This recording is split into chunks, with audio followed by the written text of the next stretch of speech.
In the battle for the future of our minds, lines must be drawn. Some enemies are obvious.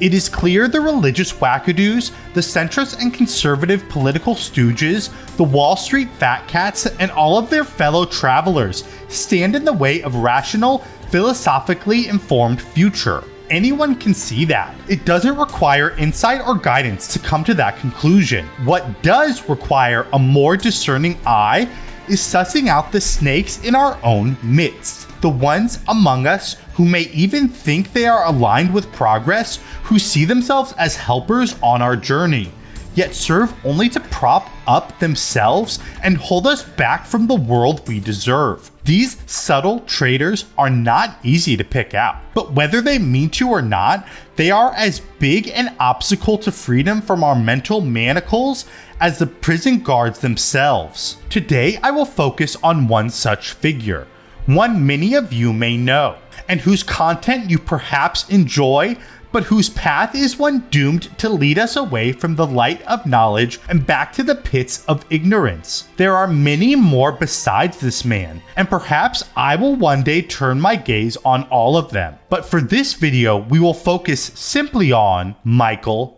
Burns, the Wisecrack cast-off who leveraged the social cachet he gained from laundering faux intellectual talking points through capitalist media properties to create his own cult following on YouTube. But realist, you say? Michael Burns has taught me so much about capitalism, about Christianity, about moral responsibility. I say this: he has taught you just enough to trick you into feeling informed, but too little to truly smash the edifice of slave morality in which you are trapped.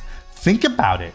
He has made videos apologizing for AI because it helped his friend once. He refuses to disavow religion even as he points out its countless failures. He talks about capitalism but continues to perpetuate the myth of the individual subject. You peel back the thin veneer of leftism and find a neoliberal justifying the iron grip of the status quo. Perhaps the most painful thing about Michael Burns' approach is that it works. He goes to great lengths to sand down the sharp ends of the philosophical works he cites. Why? To make it comfortable for his audience, to avoid challenging them or confronting them with their moral and intellectual shortcomings. Philosophy isn't meant to be comforting. Seeing the world as it is will always be painful and jarring because it dislodges us from our comfortable positions of understanding. This is where Michael Burns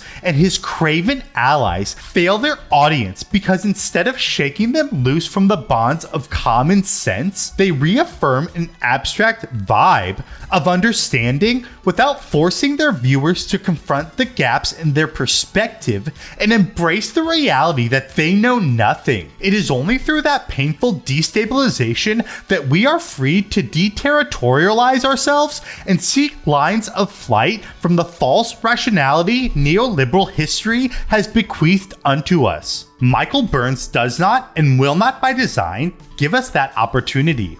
Instead, he takes philosophical ideas and filters out the radical and challenging components to morph them into a shape that fits the thesis he wants his audience to hear and that they ask him for, rather than bringing his audience along on a philosophical journey that ends with them changed for the better. How do I know his audience wants this? How do I know they ask him for it? Because that is the nature of the parasocial dynamic on which his work depends. The audience laps up this palliative false ideology, which in turn encourages him to produce more of it. This makes Michael Burns not a philosopher wielding independent mental force, but a machine regurgitating what his audience wants to hear, even if what they need to hear is a challenge to their blinkered worldview. And why is Michael Burns so committed to this? Well, it's because of the money, of course. That is the temptation that draws him off the path of knowledge, and it is a vice that I will examine in greater depth later. But back to Michael Burns. You can see this in the language he uses. He's constantly discussing feelings, vibes, and personal reactions. He cites these things as ways we can tell the world has gone wrong, which in turn undercuts the value of harsh analysis as the barometer for our failed reality. He may be correct that some of us can sense that things are not as they should be, and he may even want to make them better, but foregoing the difficult work of unpacking his own assumptions and those of his audience make that impossible. Caring about comfort more than confrontation will always land us in the same place, even though radical claims Michael Burns makes are framed around how he/the audience feels about an issue, or might feel, rather than cutting analysis that discards feelings in the name of deeper truths. It's as if they were trapped inside Plato's cave, and instead of violently redirecting their perspective towards the blinding but necessary truth of the sun outside, Burns simply picks up his guitar and plays them a little soothing melody about how their feelings are all that matters.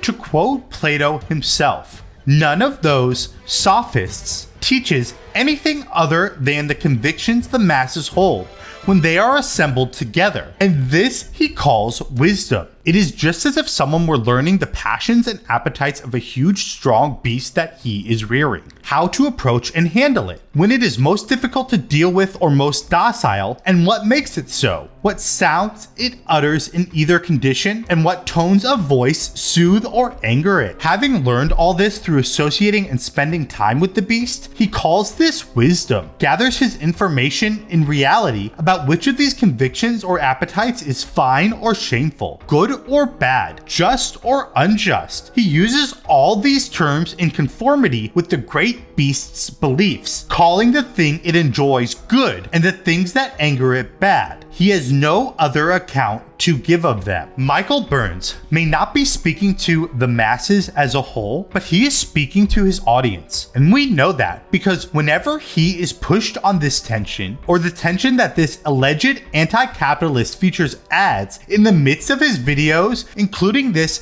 egregious example from his video on doing nothing, he responds the same way every time. He tells us that he would love to do more edgy material, that he'd be elated not to have ads. But unfortunately, YouTube is a business, so he has to make the content his audience likes. He needs ads to pay his team. He has already given up in advance the role of outsider, of enemy to the system, and knows only how to work inside of it. And of course, there are many criticisms to be made of Michael Burns. One can critique his ideas, his demeanor, his presentation, but the greatest of all and the true through line is the money. If you want to understand the essence of Michael Burns, you must consider the financial rewards, and they are vast, of the choices he has made. His sponsorships, his Patreon, his Google AdSense all pay for his comfortable LA Hollywood lifestyle. He may claim this money is necessary to pay his underlings, to support his family, to keep his valuable project alive, but at the end of the day, it does just one thing. It swells his gorging bank accounts. Don't let his fun-loving facade or his alleged PhD fool you. This is a man who, by intention or not, serves to undercut the pursuit of knowledge and is willing to do so in the name of financial gain. This is why I value my small but dedicated audience, who are above falling for these tricks, unlike the mindless rabble that is hooked to Michael Burns' philosophical methadone.